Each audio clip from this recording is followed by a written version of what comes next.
ఖచ్చితంగా స్వామి రేపు వైఎస్ షర్మిల ఢిల్లీకి వచ్చే అవకాశాలు ఎక్కువగా ఉన్నాయి. ప్రస్తుతం అయితే ఆమె హైదరాబాద్లో ఏఐసీసీ పిలుపు కోసం ఎదురు చూస్తున్నారు. ఏఐసీసీ నుంచి ఏఐసీసీ అధ్యక్షుడు ఖర్గే నుంచి ఎప్పుడు ఏ క్షణంలో అయినా పిలుపు వచ్చే అవకాశాలు ఉన్నట్లుగా మనకు తెలుస్తుంది. ఇక్కడ ఏఐసీసీలో కూడా ఆమె చేరెక్కు అందరూ కూడా సానుకూలంగా ఉన్నారు. అదేవిధంగా రేపు ఇక్కడ ఢిల్లీకి వచ్చే అవకాశాలు ఉన్నాయి. ఇప్పటికే ఆమె భర్త అయినటువంటి అనిల్ ఢిల్లీలో మకాం వేశారు. ఏఐసీసీ పెద్దలతో కూడా ఆయన మాట్లాడుతున్నారు. రేపు ఇక్కడికి వచ్చిన తర్వాత అంటే రేపు 138వ foundation day, Congress foundation day జరుగుతుంది. అది నాగ్పూర్లో మహారాష్ట్ర కాంగ్రెస్ నేతలంతా భారీ బహిరంగ సభ ఏర్పాటు చేశారు. 2-3 లక్షల మంది కార్యకర్తలతో అక్కడ భారీ బహిరంగ సభ ఏర్పాటు చేశారు. ఆ సభకు సోనియా గాంధీ, రాహుల్ గాంధీ, ఖర్గేతో పాటు అతిరేత మహారాజులంతా వెళ్తున్నారు. ఆ సమావేశానికి ముందు ఏఐసీసీలో కూడా ఒక కార్యక్రమాన్ని ఏర్పాటు చేశారు. ఇక్కడ ఫౌండేషన్ డే. సో ఇక్కడ ఫౌండేషన్ డే చూసుకుని అక్కడికి వెళ్ళే అవకాశాలని ఆ ఫౌండేషన్ డే సందర్భంగానే వైఎస్ షర్మిలను ఢిల్లీకి పిలిపించి ఇక రేపు అధికారికంగా ఆమె ఢిల్లీ కాంగ్రెస్లో చేరే అవకాశం ఉంది. ఇప్పటికే గతంలో మనం చూసాం, తెలంగాణ ఎన్నికలకు ముందే షర్మిల సోనియా గాంధీ, రాహుల్ గాంధీ, ఖర్గేలతో కూడా మాట్లాడారు. డీకే శివకుమార్ మంతనాలు జరుపుతున్నారు. దాదాపు పార్టీలో చేరటం ఖరారైంది. కాకపోతే తెలంగాణ ఎన్నికలలో అక్కడ ఉన్నటువంటి సమీకరణల నేపథ్యంలో ఆ యొక్క ఆమె పార్టీ కాంగ్రెస్లో విలీనానికి కొంత సమయం తీసుకుందని చెప్పచ్చు. అయితే ఇప్పుడు ఆమె పార్టీని కాంగ్రెస్లో విలీనం చేస్తే ఏఐసీసీలో ఆమెకి పదవి ఇస్తారా, లేకపోతే ఏపీ కాంగ్రెస్ బాధ్యతలు ఇస్తారా అనేది కూడా ఇంకా స్పష్టత లేదు. అది 1-2 రోజుల్లో వచ్చే అవకాశం ఉంది. అయితే ఈరోజు ఏపీ కాంగ్రెస్ నేతలతో ఏఐసీసీ సమావేశం జరిగింది. ఏఐసీసీ అధ్యక్షుడు ఖర్గే, రాహుల్ గాంధీ నేతృత్వంలో అన్ని రాష్ట్రాలకు సంబంధించినటువంటి సమావేశాలు వరుసగా జరుగుతున్నాయి. ఈరోజు ఏపీ, హిమాచల్ ప్రదేశ్ సమావేశాలు జరుగుతున్నాయి. ఈ సమావేశం ఈరోజు జరిగినటువంటి సమావేశం ముగిసింది. ఈ సమావేశంలో కూడా షర్మిల రాకకు సంబంధించినటువంటి చర్చ జరిగినట్లుగా మనకు విశ్వసనీయ వర్గాల నుంచి అందుతున్నటువంటి సమాచారం. అయితే ఈ సమావేశంలో ఏమేమి చర్చలు జరిగాయి, ఈ సమావేశం యొక్క ప్రాధాన్యత ఏంటి, షర్మిల కాంగ్రెస్లోకి రావటం వల్ల ఏపీ కాంగ్రెస్కి లాభమా నష్టమా, ఈ వివరాలన్నీ మనతో చెప్పడానికి AP Congress working president Shunkara Padmasri గారు మనతో ఉన్నారు. పద్మశ్రీ గారు నమస్తే. ఈరోజు జరిగినటువంటి సమావేశంలో ఏం చర్చించారు ప్రధానంగా? ముఖ్యంగా రాబోయే ఎన్నికలు, అసెంబ్లీ కానీ పార్లమెంటు సార్వత్రిక ఎన్నికల్లో మనం కాంగ్రెస్ పార్టీ ఏ విధంగా ప్రజల్లోకి వెళ్ళాలి, ప్రజల సమస్యలన్నీ కూడా ఏఐసీసీ దృష్టికి తీసుకొచ్చి మేనిఫెస్టో ఏ విధంగా రూపొందించాలి అనే అంశాలపైన చర్చ జరిగింది. దాంతోపాటు ప్రత్యేక హోదా విభజన హామీల కోసం కానీ, వైజాగ్ స్టీల్ ప్లాంట్ ప్రైవేటీకరణకు వ్యతిరేకంగా అమరావతి రాజధాని నిర్మాణం కోసం కానీ వివిధ సభలు పెద్ద ఎత్తున జరపాలి ఆంధ్రప్రదేశ్లో. దానికి రాహుల్ గాంధీ గారు, ప్రియాంక గాంధీ గారు, మల్లికార్జున్ ఖర్గే గారు రావాలి. దాంతోపాటు ఆంధ్రప్రదేశ్లో ఉన్నటువంటి ఇప్పటివరకు కేంద్ర మంత్రులుగా పనిచేసిన వాళ్ళు, అగ్రనాయకత్వం అంతా కూడా పూర్తి స్థాయిలో ఆంధ్రప్రదేశ్లో ప్రజా సమస్యల పట్ల పోరాటం చేయాలి, ప్రజలకు అండగా ఉండాలి. దళితులు, మహిళల పైన అరాచకాలు ఎక్కువైపోతున్నాయి, దాడులు ఎక్కువ జరుగుతూ ఉన్నాయి.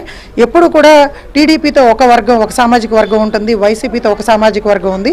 ఈ బడుగు బలహీన వర్గాలందరూ కూడా ఎప్పుడు కూడా ఆంధ్రప్రదేశ్కి సాంప్రదాయ ఓటు బ్యాంక్గా ఉన్నారు కాబట్టి వాళ్ళకి అండగా నిలబడాలి, మన ఓటు బ్యాంకుని మళ్ళీ మనం తిరిగి తెచ్చుకోవాలి అన్న అంశాలపైన చాలా డీటెయిల్డ్ డిస్కషన్ జరిగింది. 1-to-1 మాట్లాడారు ఖర్గే గారు, రాహుల్ గాంధీ గారు.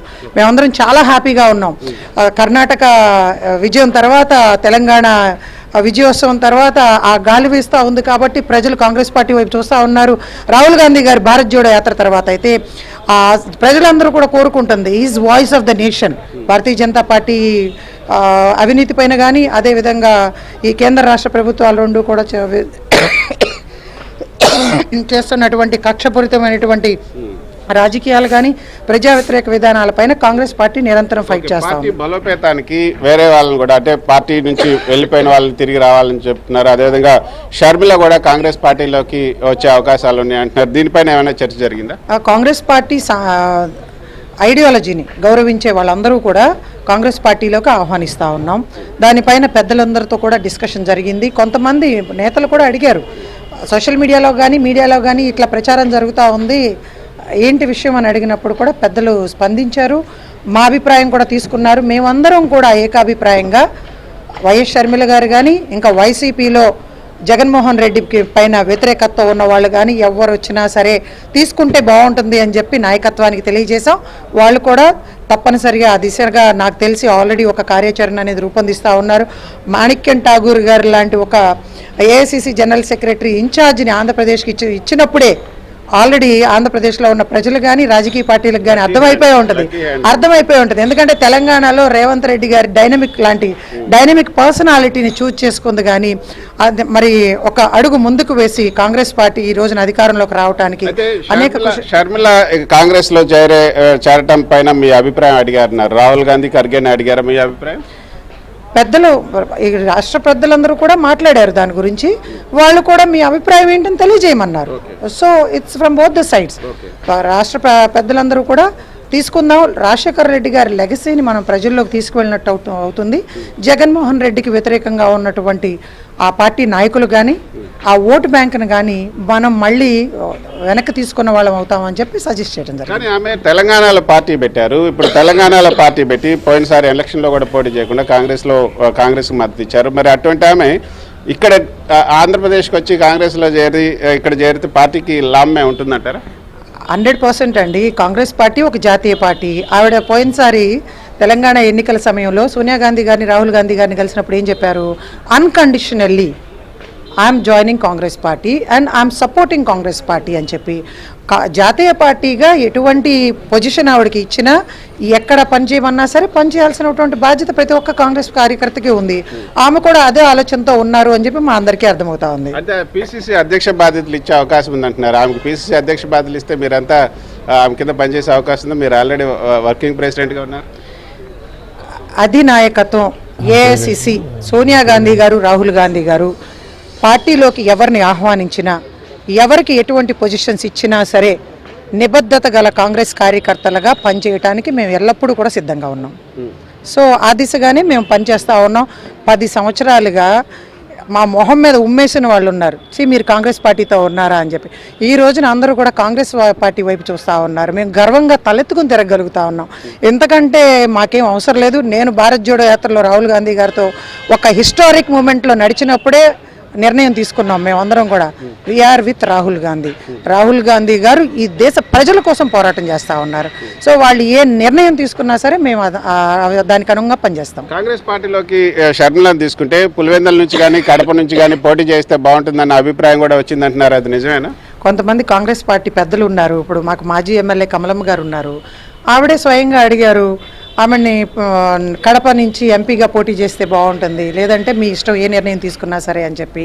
సో దానికి తగ్గట్టుగా నాయకత్వం నిర్ణయం తీసుకుంటుందని చెప్పి మేము ఆలోచిస్తాం. ఇదే కాదండి, షర్మిల గారితో పాటు అనేక మంది వైసీపీకి చెందినటువంటి అసంతృప్తిగా ఉన్నటువంటి మంత్రులు కానీ ఎమ్మెల్యేలు కానీ వచ్చే అవకాశాలు ఉన్నాయని కూడా అధిష్టానానికి తెలియజేయడం జరిగింది. కొంతమంది పెద్దలతో కూడా చర్చిస్తూ ఉన్నారు. నాయకత్వం మాట్లాడుతూ ఉంది. మా పిసిసి ప్రెసిడెంట్ గారు మాట్లాడుతూ ఉన్నారు. పెద్దలు కేవీపీ రామచంద్రరావు గారు కూడా, రఘువరెడ్డి గారు కూడా ఇనిషియేటివ్ తీసుకుంటా ఉన్నారు. సో ఇటువంటి ఐడియాలజీ కలిసి వచ్చే అందరితో కూడా కలిసి పనిచేయడానికి రేపు ఇండియా కూటమి కేంద్రంలో అధికారంలోకి రాబోతా ఉంది. సో ఆంధ్ర రాష్ట్ర అభివృద్ధి అది కాంగ్రెస్ పార్టీతోనే సాధ్యమవుతుందని అందరికీ అర్థమైంది. చివరిగా చెప్పండి, అసలు జగన్మోహన్ రెడ్డి పార్టీతో ఉన్నది మొత్తం కూడా కాంగ్రెస్ కేడరే, కాంగ్రెస్ నుంచి వెళ్ళిపోయిన వాళ్ళే. సో ఇప్పుడు వైఎస్ రాజశేఖర రెడ్డి కుమార్తె కనుక పార్టీలోకి వస్తే వాళ్ళంతా తిరిగి వెనక్కి వచ్చే అవకాశం ఉంటుందంటారా? ఎనీథింగ్ మైట్ హ్యాపెన్ అండి. మేము చాలా పాజిటివ్గా తీసుకుంటా ఉన్నాం. ఆ దిశగా కూడా మేము కొంత కార్యాచరణ రూపొందించుకుంటా ఉన్నాం. సో అందుకని ఏంటంటే చాలామంది అసంతృప్తితో ఉన్నారు. అడ్మినిస్ట్రేషన్ కూడా ఫెయిల్ అయింది జగన్మోహన్ రెడ్డి ప్రభుత్వంలో. అన్ని వర్గాలు కూడా అసంతృప్తితో ఉన్నారు, రోడ్ల మీద ఉన్నారు, ఇబ్బందులు పడతా ఉన్నారు. So we are welcoming all. Thank you very much Padmasri గారు. ఇది